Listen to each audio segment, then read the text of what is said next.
det er ret meget lige med, hvad jeg tror, det vil være ude i virkeligheden. Præcis, og det er jo ikke hver dag, man får lov til at afvikle noget på Roskilde Festival og lave så mange events på skolen, som vi har lavet, og generelt bare lave så mange ting i praksis, som man, altså som en normal uddannelse måske ikke vil tilbyde så meget, hvor du selv skulle søge det, hvor skolen ligesom giver det til dig.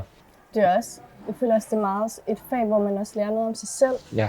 Fordi vi har i hvert fald snakket meget om, hvad en god leder er, hvad er god ledelse generelt, og sådan, hvor ser man sig selv henne, sådan rent personlighedsmæssigt i det fag.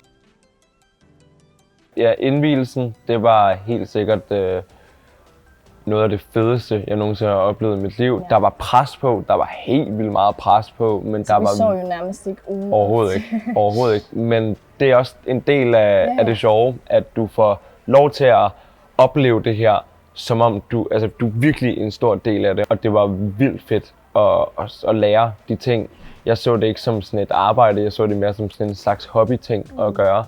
Altså det var ret imponerende at se, at der var så meget tillid til, at vi godt kunne løfte den opgave, og det gjorde vi jo rent faktisk også. Præcis.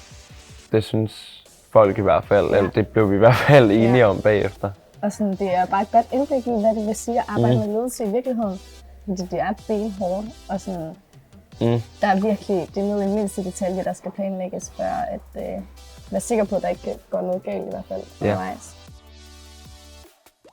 Det kan godt være, at du skal sidde foran en computer og lave bemandingsplaner og afviklingsplaner og så videre og så videre. Men det er også det, der er hele fidusen i det. Det er samtidig med, at du sidder foran din computer, så laver du bagefter noget, hvor du sådan hjælper andre mennesker eller leder andre mennesker til at gøre noget. Ikke sådan at lære, hvordan man, som du også har sagt før, er en god leder over for folk, og ikke bare sådan en leder, der vil bestemme over alle andre. Jeg tror bestemt, at vi kan trække på noget af det, vi har lært her. Præcis. I forhold til, hvis man ønsker at arbejde med det i hvert fald i fremtiden. Jeg har selv søgt en uddannelse i medieproduktion og ledelse på DMJX. Og det meste af den ansøgning handler faktisk om, hvad vi har lavet her. Og også for mig, jeg har brugt det til min kollegiatoransøgning til CBS, at jeg havde gået her. Man kan helt sikkert bruge også værktøjerne. Det er ikke bare, at du har været her, men det er også, at også alle værktøjerne kan du sagtens bruge som i ledelsesfaget, hvis det er det, du vil arbejde med senere i dit liv. Altså det er bare et enormt populært fag her på Roskilde. Meget. Det skal være hurtigt. Der er mange, der gerne vil have det. Men det er også fordi, det er også lidt unikt på en højskole at have. Jeg tror ikke, der er særlig mange andre højskoler, der udbyder de fag. Der tror jeg, det gik op i folks FOMO-liv, at de vil gerne opleve det, der skete derinde i det lokale i biblioteket. Helt sikkert. Altså, det er bare inspirerende at være herinde. Jeg ved ikke, det emmer et eller andet kreativitet, og folk er bare mega seje. Hvilket hovedfag de har. Altså, folk er ret dedikeret til det, de gør. Og sådan, så bliver man også bare motiveret.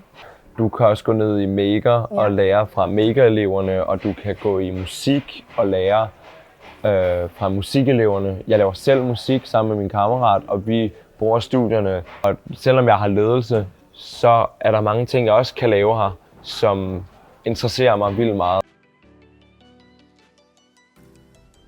Det der selvfølgelig drev mig til at starte med, fordi at det var jo en ny højskole, da vi begyndte. Det var helt sikkert det der med, at det var Roskilde Festival, og det er 100% sådan her, min yndlingsfestival. Højskolen har levet så meget op til det, så at det kom over mine forventninger, og jeg er helt overrasket over, hvad det er for nogle projekter, vi faktisk har lavet, og hvad det er, vi skal lave, og hele det projekt på Roskilde Festival, det giver bare så god mening, og der skal ske så mange sjove ting, og det vil jeg godt nok ikke have været foruden. Det er en livsoplevelse, som du aldrig nogensinde får igen, at kunne gøre de ting, som vi gør her. På festivalen skal vi jo lave et helt nyt område, som kommer til at ligge nede i bunden af el. Og vi er i gang med at rive hele strukturen op på det område, skabe noget helt nyt. Det vil sige, at vi er ret kreative og innovative i det.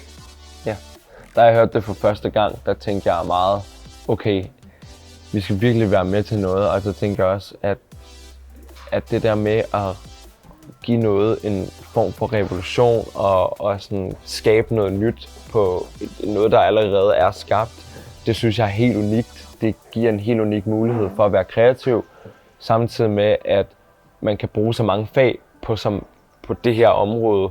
Målet er jo, at vi skaber noget, som kommer til at leve videre, også når vi er færdige med at gå på højskole. Det håber vi jo. Ja. Det håber vi jo. Og det er sådan lidt det ultimative. Ja, præcis. Og det er det, der sker.